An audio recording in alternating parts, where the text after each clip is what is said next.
Well, it's tremendous to be with my business partner, Graeme Codrington. We often don't get to work together enough, and I'm sitting in Graeme's studio, which is just so impressive. But Graeme, a couple of years ago, we wrote a book together called Leading in a Changing World, and I think we had a lot of fun doing it. What is the standout memory for you from writing this book together? It was actually a compilation of a lot of the work we had been doing with our clients over a few years, which we had put into article and blog and podcast format, and we decided to pull it together into a book. And I'm incredibly proud. That book survived COVID in the sense that we went back to it at the beginning of COVID to say if we had been helping leaders to try and anticipate deep disruption and be ready for it, then did our book actually hold up? And it really did. And so for me, that's the standout feature, is I still think this is a book that people should be reading. I mean, I'd obviously say that I'm the author, but more than that, I think it's a book I'm proud to say if I put it into somebody's hands, it's fresh, it's something that people need to still be reading.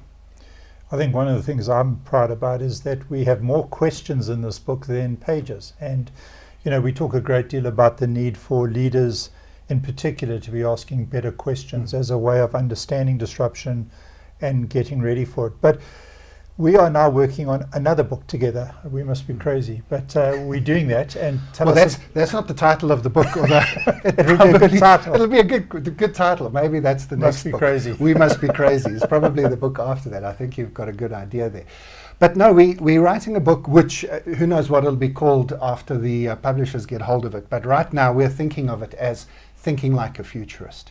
And again, we tend to write books that don't try and preempt what we want to do. It's actually the wisdom of the things we have been doing and seeing with our clients. And even before COVID, we were seeing that our clients were not looking for a futurist who would come in and tell them what are the 10 trends of the 2030s or what's going to happen by 2050. But we're actually transferring a skill set into their businesses, not just with the senior leaders or the chief strategy officer, whoever that was, but is saying, help us as a business to be able to think more clearly about the future. Not that we can predict it, but we can think more clearly about it. And so, Thinking Like a Futurist is the new project, and we're not going to commit to a date, but it'll be coming soon. And we'll obviously let you know. If you follow us at Tomorrow Today, we'll make a big noise when it's ready. Well, we were talking before we started this, and I said, well, let's commit to September. And Graeme's answer was September, which year? No, but it's quite daunting sometimes writing a book. There's a lot of good stuff out there on this particular topic, and we don't want to just add to the noise. We want to make a significant contribution, and so hopefully it will be something like that. Graeme, I'm convinced that this agenda, if you like, of thinking like a futurist is so pertinent for leaders. Would you agree? I think it's one of the biggest things that we are seeing as we work with leaders, which is why we keep coming back to it, that everybody has to think about the future all the time. You wondering, what are we going to have for dinner tonight? What's the weather like tomorrow when I think about what I might wear? Obviously, you're doing planning, stock management, and people management. So we think we're good at it because we're doing it all the time.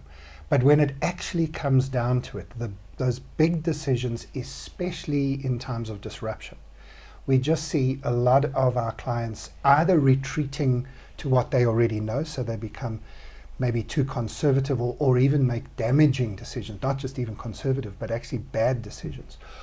Or they just don't make any decisions at all. And we just think it's a remarkable time of history to actually be stepping out, making bold and brave and big decisions for your business. But you can't do that if you don't have a framework of thinking about the future.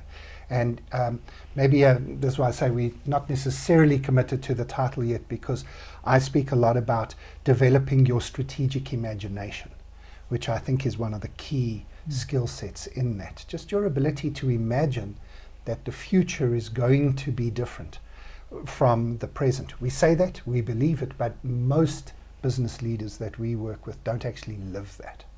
I think, in fact, the failure of imagination is perhaps one of the biggest shortfall of leaders. Leaders have not been taught to use their imagination. They've been taught to use analytics and that type of methodology, and yet imagination, digging a cave into the future, as I often call it, and digging a cave is hard work. It's incremental, it's difficult. But we need to give leaders and organizations tools as to how they can use their imagination in a way that is meaningful. And I think what I've always liked about some of the work we have done in this genre of thinking like a futurist relates to the practical tools that we often encourage people. And they're so simple, aren't they? So one that I enjoy is getting on the balcony, getting off the dance floor onto the balcony. That comes from Ron Halflich's wonderful framework on adaptive leadership. Another one, for example, leaning into some of Adam Grant's work, is this need to rethink. He makes the point that good thinkers aren't always good rethinkers. And this is a time when leaders and organizations need to challenge their own assumptions, their own orthodoxies.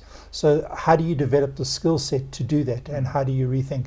What are some of the other tools, Graeme, that we talk about? You know, if we put out a list now, because I'm thinking of the whole list and all the chapter titles that we've got, it feels deceptively simple. So, for example, one of my favorites is We Must Experiment More.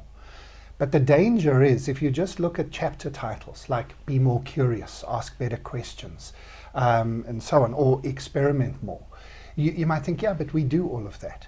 But then take this issue of experimentation. Experimenting more is not just about having 3 more business projects that you try in the coming 12-month period. That's not what we're talking about at all.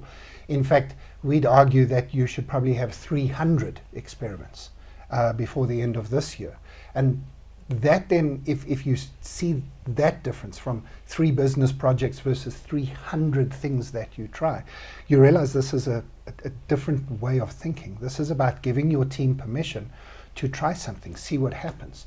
If you're going to try 300 things this year, 100 of them are going to be disasters, failures. Now, you don't want to burn the business down, but you also don't want to stop an experiment before it's had a chance not only to show you itself, not only to learn the lesson from the experiment, but to build that mindset. It's a mindset where, and it includes all sorts of things that everybody knows about, psychological safety of somebody who comes and says, could we try something? Or, I don't quite like the decision we've just made. Could we try something else? I'm smiling to myself because one of our favorite examples of a good experiment to try has been completely ruined over the last 3 years.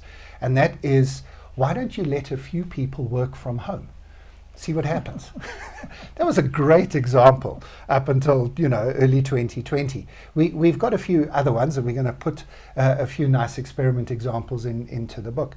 But it's that mindset. In 2019, when we told companies, just take a few people, let them work from home for 1 or 2 days a week, see what happens, we were told emphatically, absolutely not.